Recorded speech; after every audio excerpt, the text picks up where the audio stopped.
I'm incredibly excited, guys. Thank you so much for your time. And I'm sure the audience is highly appreciative of your time as well. What a year, right? I think this year has been a testament to all the seeds that were planted in 2022, where we've finally seen the fruits of many applications, many protocols that finally saw product market fit. And even for the oldest ones like Bitcoin. And I really can't wait to really delve into this session. I'm going to be the moderator and ask every single person on the call today to give their outlook for specific themes and sectors. We're going to focus on the keywords for 2024 so that you guys can remember what is it that we are excited about, what are, of course, some of the headwinds and the risks that you as investors or journalists, you should always remember as you move into 2024. But I would say for 21 shares, and as the old saying is indicating, bear markets are for innovators. And I couldn't be more proud of the 21 shares team, from operations, capital markets, distribution, ETP research, and of course, tech product engineering, that really put their heads together to launch some of the most important innovations that we've had for the industry, starting first with the global classification standard that we actually launched in February this year. And it feels like it was 2 years ago, right? But anyway, if you guys are curious about the equivalent of GICS or GICS for the crypto asset industry, check out our global classification standard. What about the Shanghai upgrade, guys? For the Shanghai upgrade, we came up with the Ethereum withdrawal simulator in order to ensure that we know in real time the impact of staking and unstaking on the Ethereum blockchain, a world first that we haven't seen before compared to anyone in the asset class. And that's pretty incredible that this is really coming from 21 shares.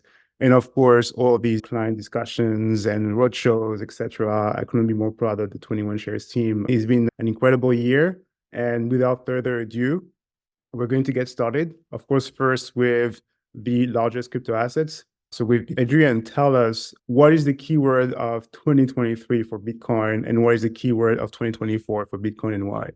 Yeah, absolutely. It's been a tremendous year for Bitcoin. We're up over 150%. Bitcoin, again, is the best performing asset of the year. It's been a wonderful comeback, especially after 2022, which has been a hard year in the crypto asset space, but also in traditional finance. It's been one of the worst years in financial history for a traditional 60-40 portfolio. But we're back, basically. So if I would summarize it into one word, I would really call it product market fit, even if there's some hyphens in between. But I think the story of Bitcoin was just, especially what we saw in March this year with the US banking crisis, with the downfall of Silvergate, Signature, and Silicon Valley Bank. And then on the top of that news, Bitcoin performed and increased by more than 40%. And I think that's just a testament, and it reminded people why Bitcoin was created in the first place. It's really a hedge against counterparty risk. It's a completely neutral, decentralized asset. And that's why a lot of people recognize it as a flight to safety. I couldn't agree more. So to repeat, the keyword of 2023 was product market fit. And I think this is for the first time in history that beyond just speculation, there is actual use cases for Bitcoin, and not just in a traditional portfolio as a hedge against, of course, as you said, currency debasement or inflation, but also looking at the use cases in several countries in the world, including Lebanon, Venezuela, Ukraine, where we've seen tremendous adoption for the assets against, of course, especially currency debasement. What about 2024?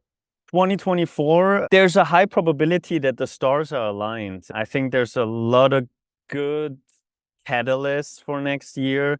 I think the biggest one, obviously we have to talk about it, is the upcoming halving, which is the most anticipated event in crypto for next year. And it's planned to be around April next year. And just historically speaking, as we all know, it usually is the start of a new bull run. Again, first of all, we do have a supply shock. So the Bitcoin supply or the block rewards will be reduced from 6.25 Bitcoin to 3.125 Bitcoin. So first of all, we do have a supply shock here. And then just if we look at the chart on the screen, historically speaking, it took Bitcoin an average of, I think, around 170 days to break the previous all-time high. And it take a bit over 300 days until we reached a new peak. So just basing our assumption on history, if it repeats and maybe the cycle is even a bit pushed forward, there's a high chance, a high probability that we could see and touch the previous all-time highs and see new all-time highs in 2024. And when we look at also the number of days it took to reach another all-time high, historically compared to 2013 to 2016, as well as 2017 to 2020, we are almost aligned with these kind of patterns that we've seen over the last two bear markets. So I think, let's see, but I would say I couldn't agree more with you, Adrian, here when it comes to how we're thinking about the expansion or the institutionalization of Bitcoin. And I think it really starts with first the market structure. When we look at the futures market, which is, of course, the largest segment in crypto today, the marketplaces are institutional grade. The CME now is the largest futures marketplace for Bitcoin, surpassing Binance. And I think for the spot market as well, we're going to see similar patterns too. Absolutely. And I think it's just combined, and that's like the key word for this year. It really is expansion, because as you said, it gets more institutionalized. We see the CME being the largest derivative market for Bitcoin, which kind of is a proxy for institutional interest. Obviously, there's the question around the potential product in the US, and that obviously would open the floodgates for more institutional money. That's on the demand side, but if you combine that with the supply side, again, we have a supply shock through the halving.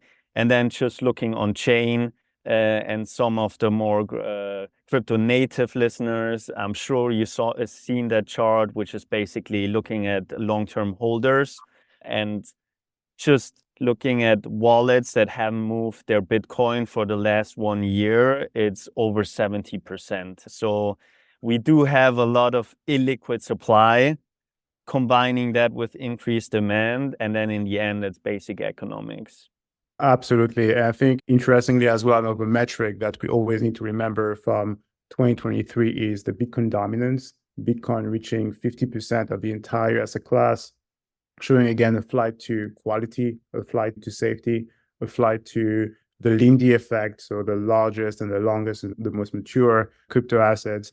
But also Bitcoin is not just the entire industry, and I think there is much more. So check out, of course, our classification standard, because you can see all the different assets and how they are classified in sectors and industries, very similar to the stock market with GICS. And I think it's a good segue to the next topic, which is, of course, Ethereum. And in that case, I would love to have Carlos on the show and tell us more about, number one, the keywords of 2023 for Ethereum and why. And tell us more about some of the things that you are excited about to see with Ethereum and, of course, the smart contracts vertical, because I think there is a lot to unpack. And by the way, guys, all that discussion is on the back of our upcoming magazine. So this is an exclusive session for you to really know exactly what we're up to for our next issue of the State of Crypto magazine.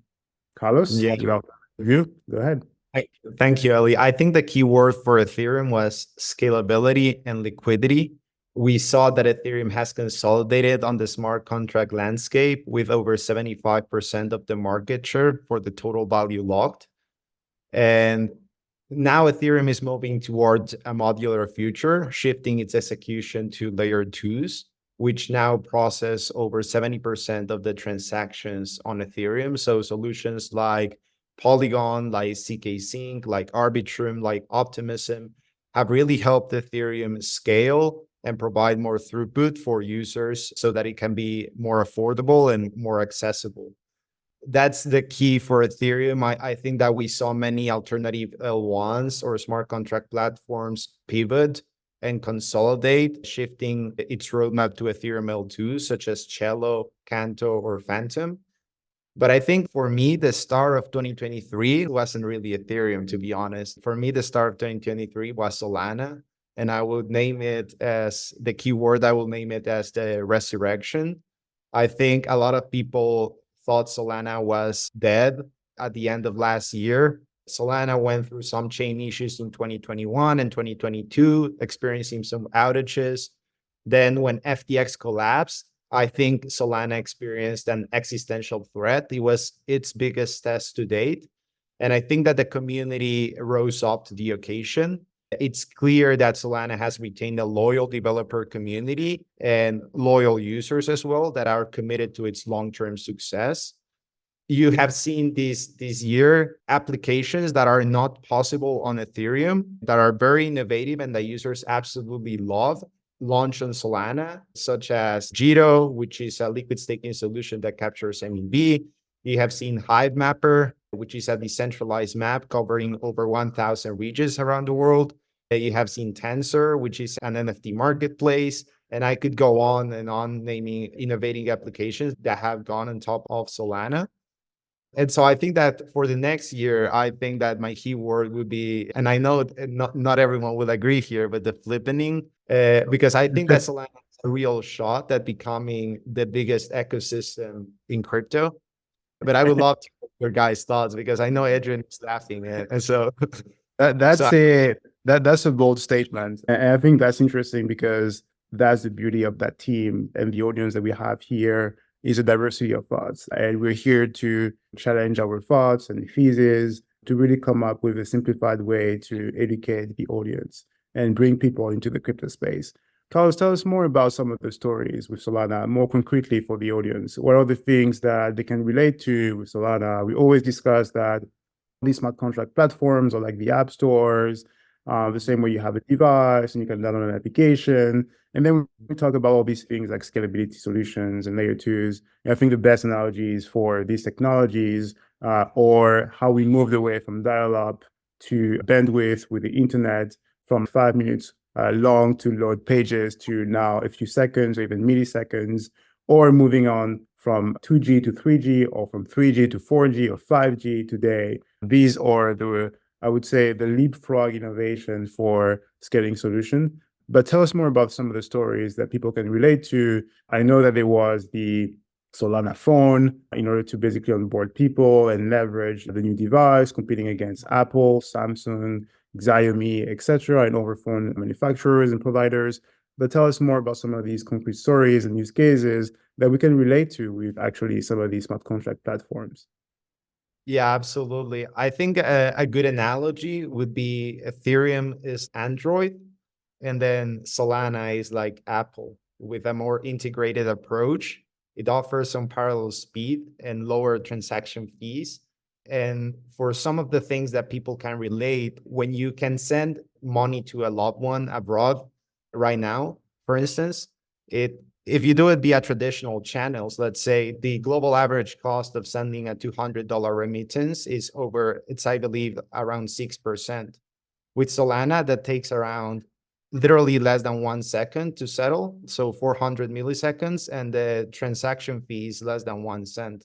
I think payments is one of the biggest things that people can relate to, and it's one of the things that Solana is most suitable to do. And of course, you can build applications on top of it, such as a HiveMapper, which I mentioned previously, which is a decentralized map covering 82 million kilometers worldwide. You have Helium, which is an internet provider, basically, that's built on top of Solana and that has gained a lot of traction in the US this year. These are some of the use cases that people can relate to. I think it's such a bold statement. I think I totally agree with Carlos. This will be like the discussion point of 2024, Bitcoin versus Ethereum versus Solana. I think the flippening is such a bold statement. I don't know if I agree on that. I would say I agree that Solana will capture quite substantial market share of Ethereum, but if the flippening will happen, I don't know. But the truth is, like, Solana is way more appealing to like first-time crypto users. The user experience, the speed, it's just so much better than on Ethereum. It's just the truth, unfortunately, or fortunately. But I think in the past, we already called Ethereum dead a couple times, and it could see a comeback as well. What's your opinion, Eli? We could see a comeback. I couldn't agree more. And I think it's a good segue to our third topic. Before moving on to the third topic with stablecoins and real-world assets, interestingly, when I look at Solana today and the entire user base of crypto investors, we have nearly 500 million people that had access to crypto. That's less than 5% of the world's population. And on average, I believe, and Carlos, correct me if I'm wrong, but the average age is between, I think, 23 years old and 35 years old. I think that's really like a broader range. And as you said, Adrian, with the younger generations, first-time crypto investors, not willing to pay hefty transaction costs. Of course, Solana is one of the best solutions out there, even cheaper than some of these scaling solutions, so some of these 4G and 5G solutions today.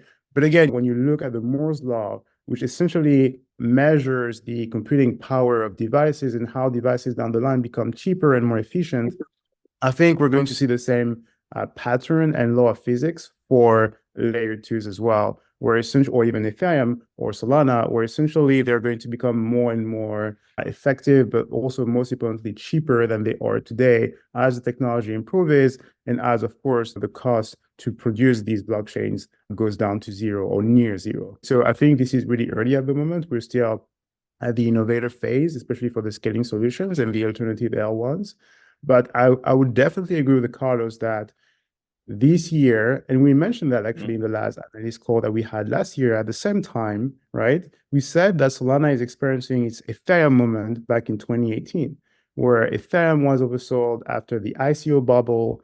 And then we've seen all these blue chip applications like Uniswap and Aave actually planting the seed for what is possible today. And when you look at Uniswap, accumulated volume of $1 trillion, and stablecoins are pacing the volume of MasterCard and Visa in so many aspects. I think it's a good segue to what we want to discuss now, Carlos, with stablecoins, right? So today, if I want to send $1 on the blockchain to Carlos, it would cost me less than even like 0.001 cents on the Solana blockchain. And I think this is really massive.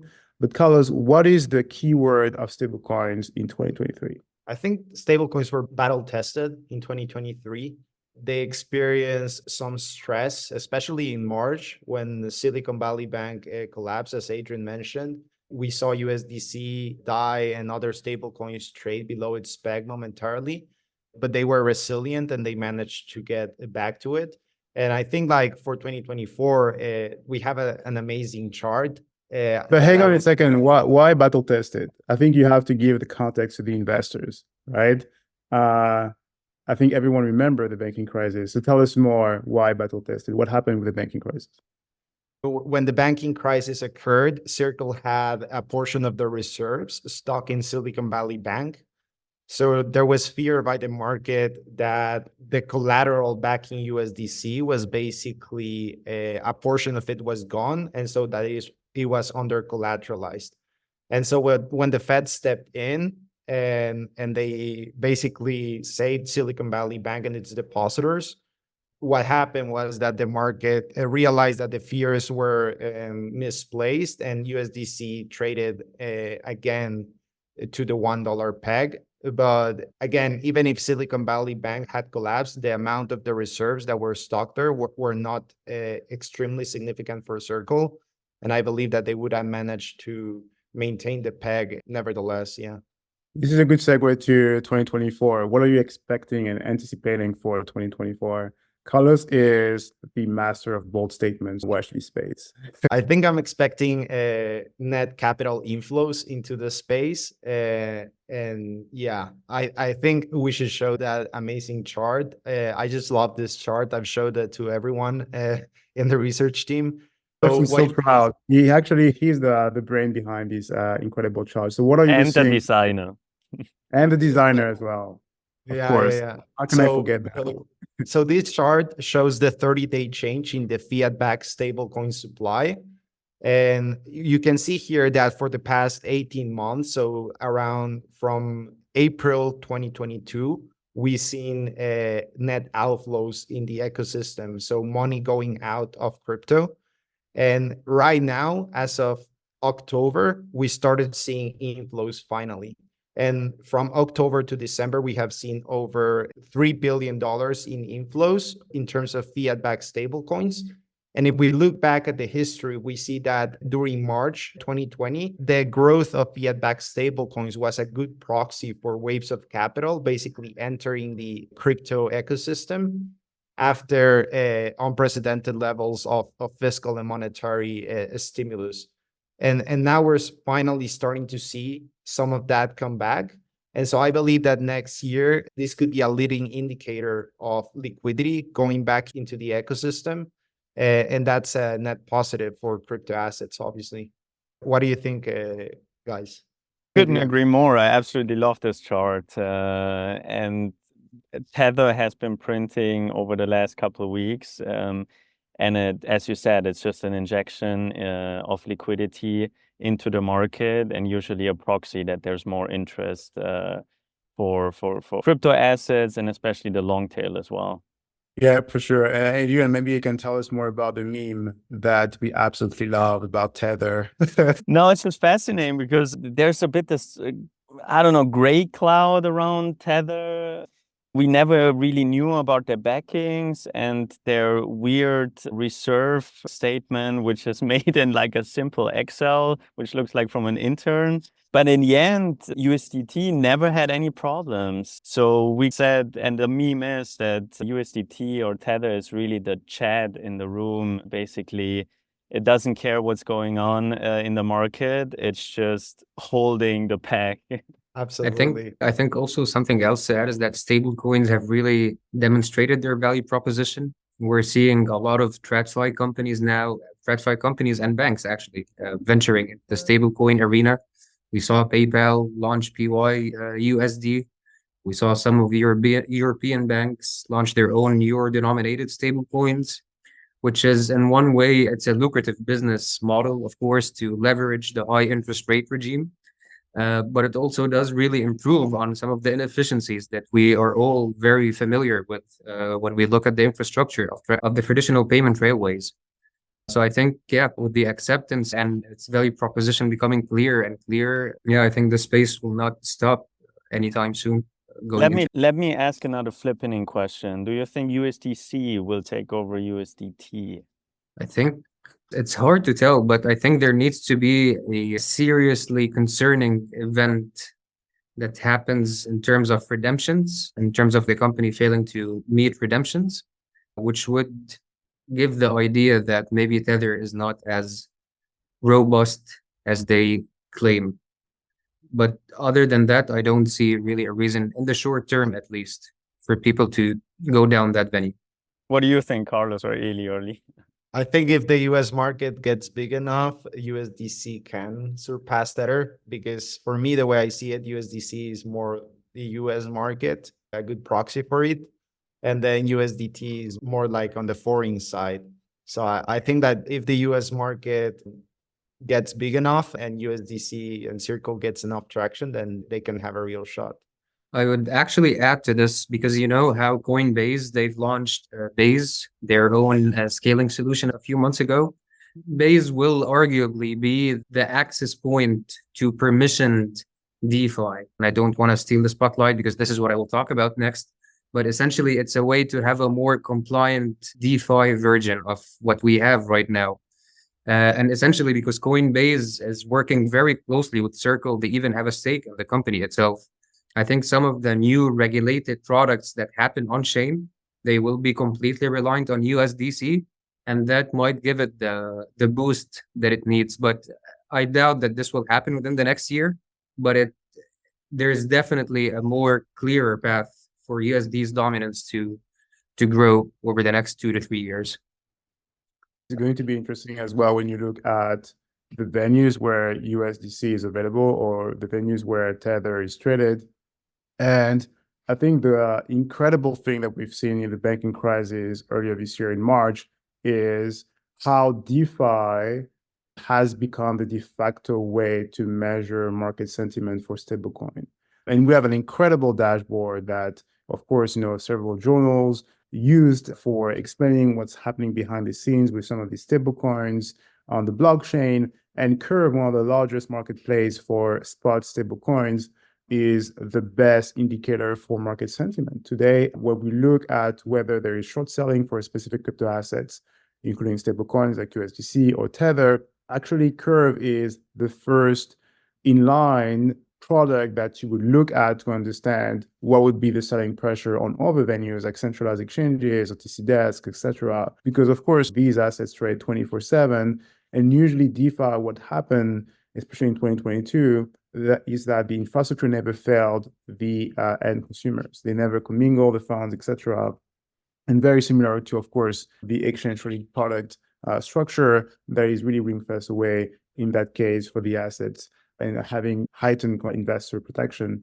But anyway, before moving on to DeFi, Carlos, there is another subsection of stablecoins that we want to discuss, because I think when we think about tokenization and real-world assets, I think tokenization has been all over the news, including an amazing report that this team put together called The State of Tokenization. So check it out on our 21.co website. But I think stablecoins were the first experiment for what is it that we can do on the blockchain. And tell us more about real-world assets and what is the keyword for real-world assets and tokenization from 2023 and moving on to 2024. I think the key word for 2023 was proof of concept. We saw many experiments on the tokenization front. One example is tokenized US treasuries due to the high interest rates.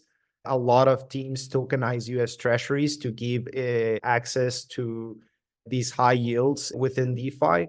And we saw some good examples of experimentation take place. For example, Chainlink launched its cross-chain interoperability protocol, or CCIP, and many traditional players such as Swift, for instance, or ANC Bank, which is one of the leading financial institutions in Australia, leverage CCIP to transact with tokenized assets across public and private blockchains.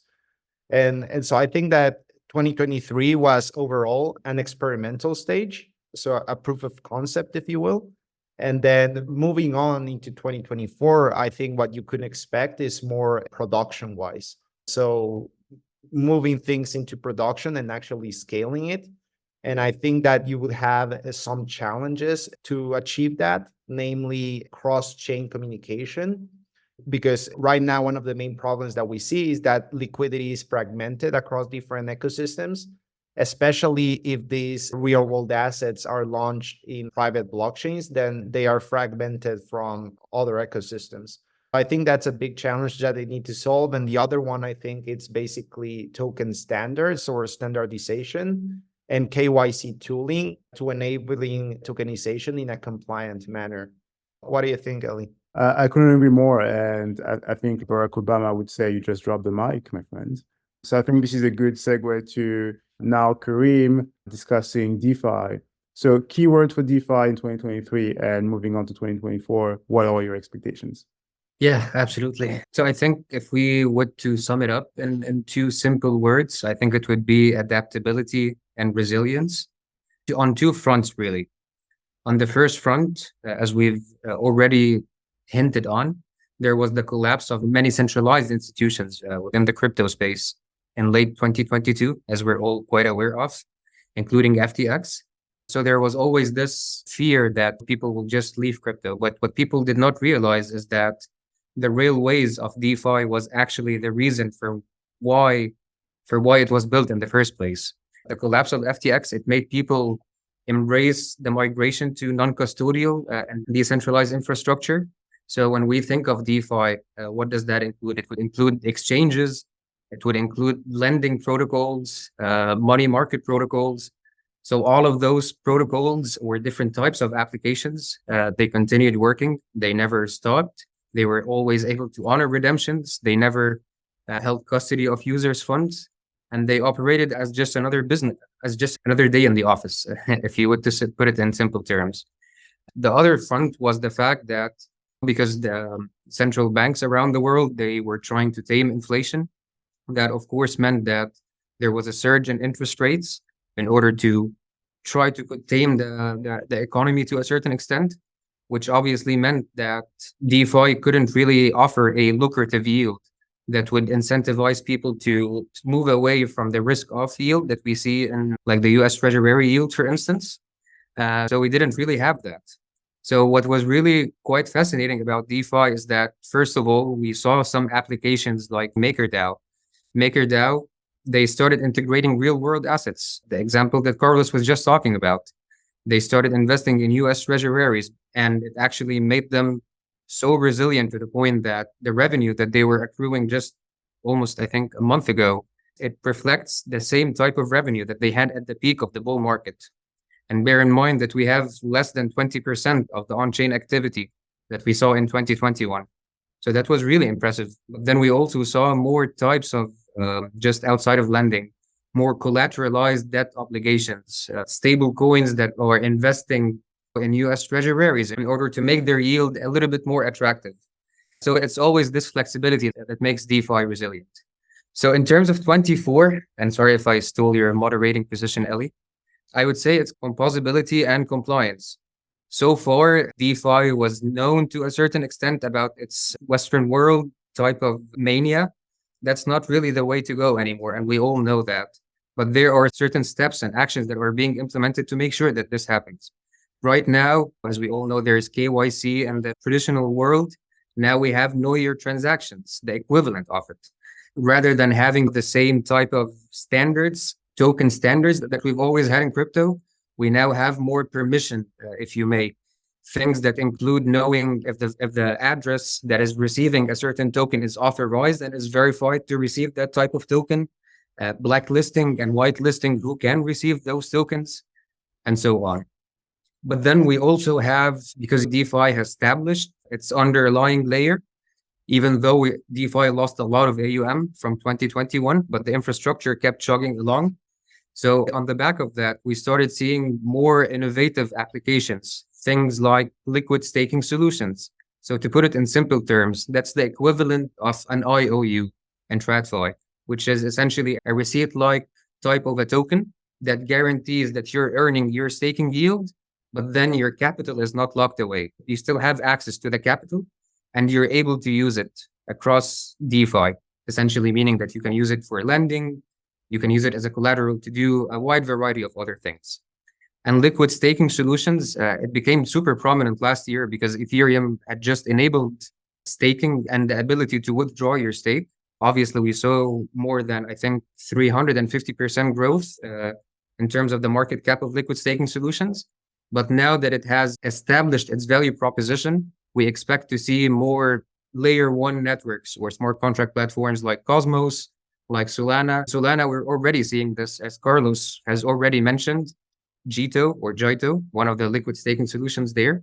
It's been growing tremendously because of the fact that people believe that this is addressing a serious inefficiency and a drawdown. So yeah, that's in terms of liquid staking solutions. And I would say in terms of DEXs, there's definitely going to be more gated pools. So essentially a way to replicate the permissions that you see in TradFi. Not anyone can just launch his own asset, and then market makers can go in and provide liquidity for that. So Uniswap, for instance, they have the hooks, which is a software, just a piece of, to think of it in very simple terms, a piece of additional software that enables you to create KYC gated pools, for instance, which is a way to allow more crypto outsiders to start offering their products on chain, but in a permissioned manner that is done, again, in a compliant way.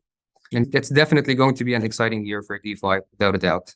Because DeFi, as you said, Ellie, DeFi is really the heartbeat of crypto. It's how you know that crypto is not just being looked at from a speculated way, that there's people are actually trying to turn into their assets and make them more useful. Yeah, I think we're ahead of a very exciting year for this sub-industry. And thank you for that, Kareem. I think we cannot move this space forward without regulation. And the last piece of this talk is really about what are we expecting from a regulatory perspective? What are the keywords from 2023 moving on to 2024 and why? And I would leave the floor to Lina to walk us through what she has in mind and some of the things that she's expecting for the next year. Thanks, Ellie. Yeah, it has been a wild year for regulations and court actions. So the key word would be settlements. Yeah, we've been seeing a lot of dispute and court action over the past few years. And we have finally reached a settlement for several players in the market. The main settler is Binance. And we've seen how that impacted the market. So as you can see here, in the beginning of November, the CME surpassed Binance in future open interest. They were almost 1.9 or 2 billion over the past year. That's on average. We're currently at 5.3 billion for CME, and Binance is currently at 4.5. So that is huge, and that it only indicates that more institutional money is coming in, is entering the space. More institutional interest is growing in this direction, like you mentioned earlier in this presentation. So this is clearly the way we are starting with 2024. So for 2024, I think the main theme would be clarity, because we need clarity more than any time else. We've already settled, we've already fought, and now we just need clarity. And we will see that very soon next year, by June 2024, if I remember correctly, the MiCA will be in place and will be implemented. The first half of the regulatory batch will be implemented in June. And then later in the year, the second half will come. There are still some forks in the road, but there are some nuances with the European market that some community members have issue with, namely with the Data Act. I'm not going to spoil anymore. And for the US market, as we've clearly seen, there's a lot of dispute, there's a lot of uncertainty in the market and the regulations. So many Congress people want to be crowned as the authors of the American MiCA, if you allow me to say that. But we still haven't seen any fundamental or actionable steps in this regard. I can definitely claim that I predict that next year we will see more clarity in the US, especially with regards to stablecoins. I think that the US can't afford to have stablecoins being adopted at this rate without a clear regulatory framework to regulate it and to protect its investors, especially with, as you've mentioned earlier, with the stablecoins. It's a very sensitive instrument to the dollar. I think we'll definitely see some clarity on that. What kind of clarity? Because there are some bills that want to make stablecoins treated like not a security. I'm not sure if this bill will pass, but if that passes, it will definitely boost USDC. And we will see that flipping that we were reiterating earlier. So yeah, that's mainly it. So clarity for 2024.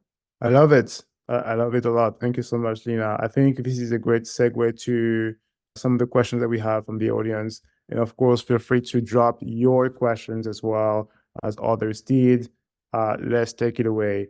So number one, did you hear anything about China not wanting Bitcoin to be inversely correlated to BTC? So not wanting to show that when yuan is depreciating, BTC is appreciating. Interesting. I think this is an interesting movement that we're seeing today. But I also see that Bitcoin in and of itself, as Adrian mentioned, is an international asset, a censorship resistant, a bearer asset. And what it means is that the adoption of Bitcoin is going to be set by the demand, and the demand is multi-sided. First, of course, as an investable asset.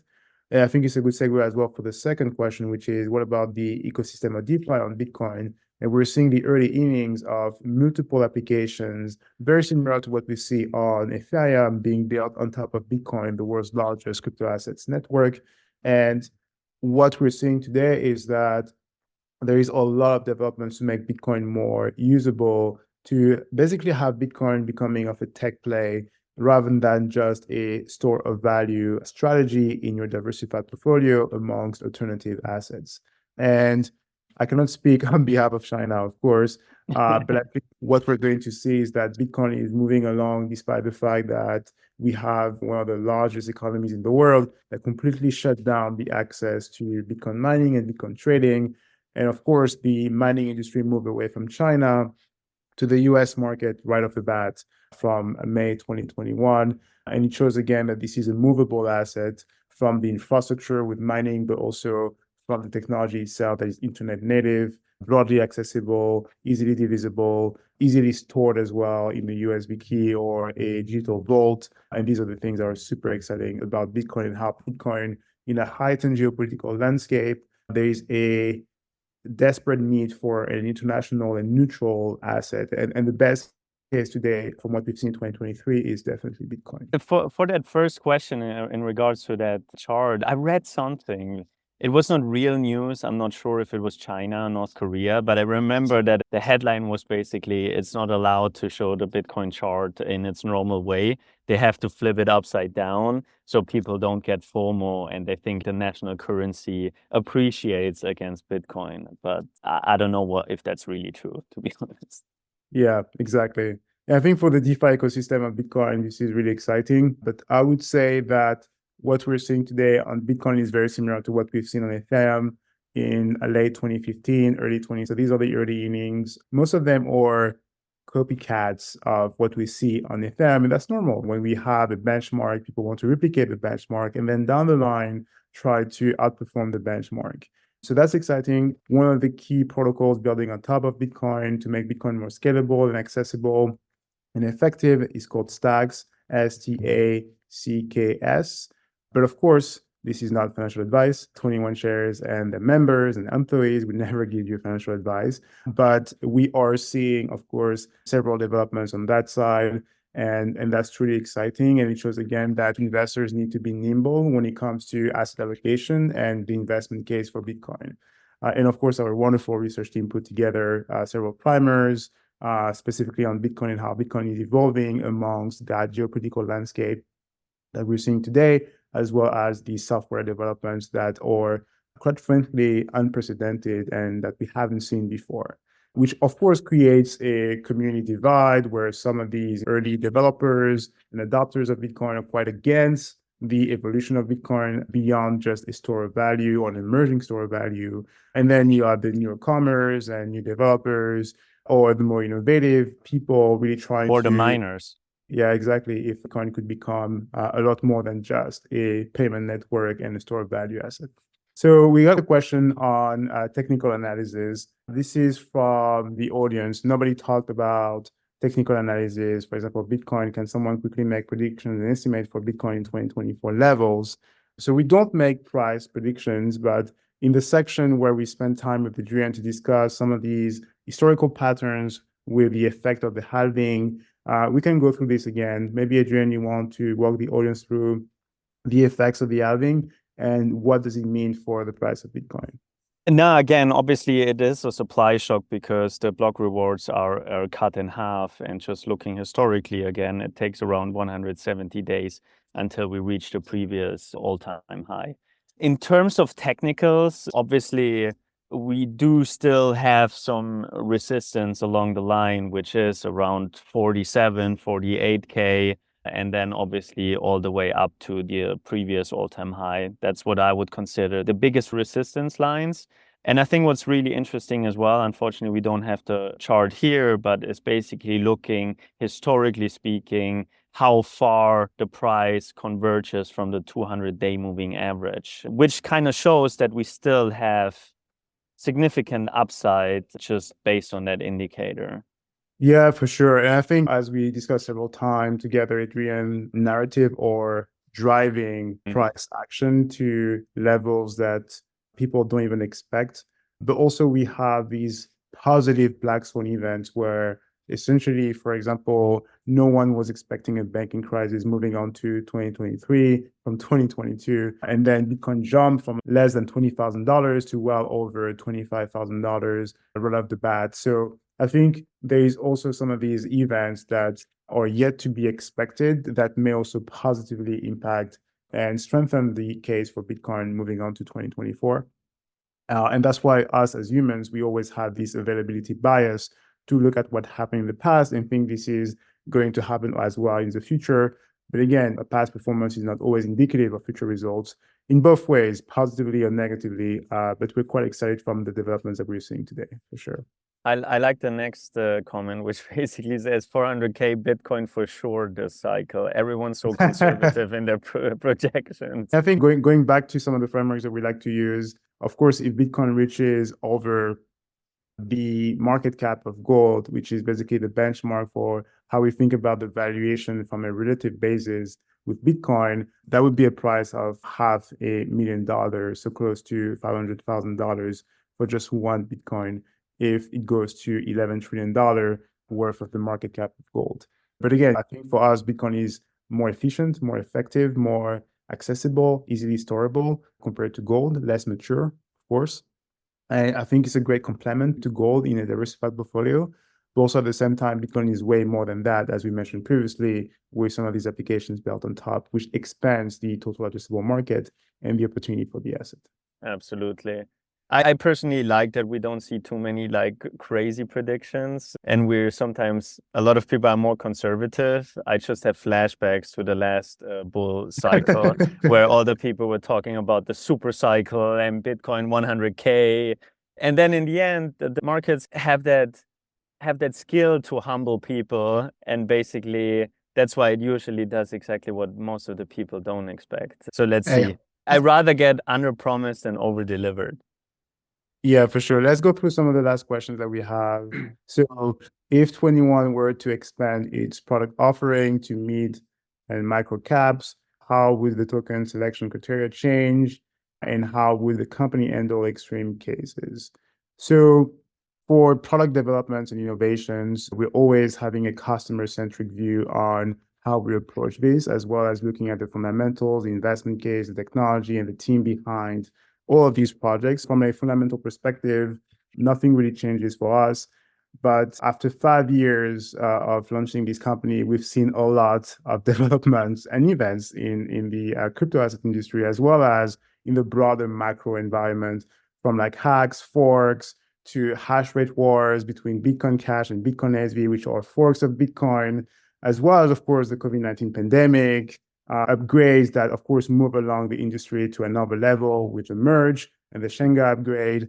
But our expertise with blockchain technology is really putting ourselves in a different level compared to anyone else in the asset class, because we're able to track in real time all of these developments thanks to our dashboards and our amazing ops, products, and distribution and research team and capital markets. So nothing really changes. We are always having this robust framework for looking at some of these events and how we're able to provide as much transparency as possible with our expertise.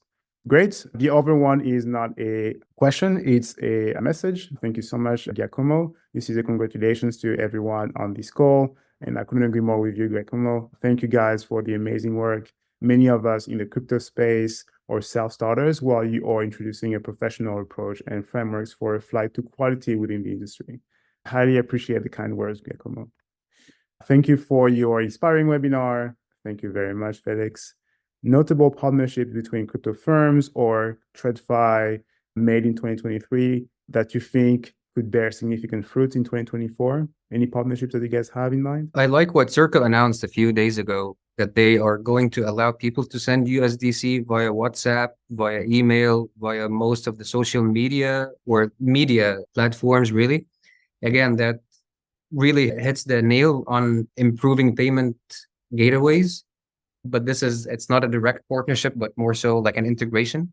But I think it's really cool because it will, again, double down on why stablecoins are a much superior medium of exchange to just fiat currency, or at least using the infrastructure of fiat currency. Yeah, I agree.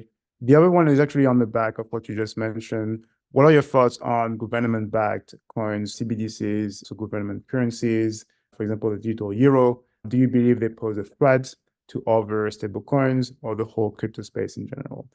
I don't think so. That's the long story short.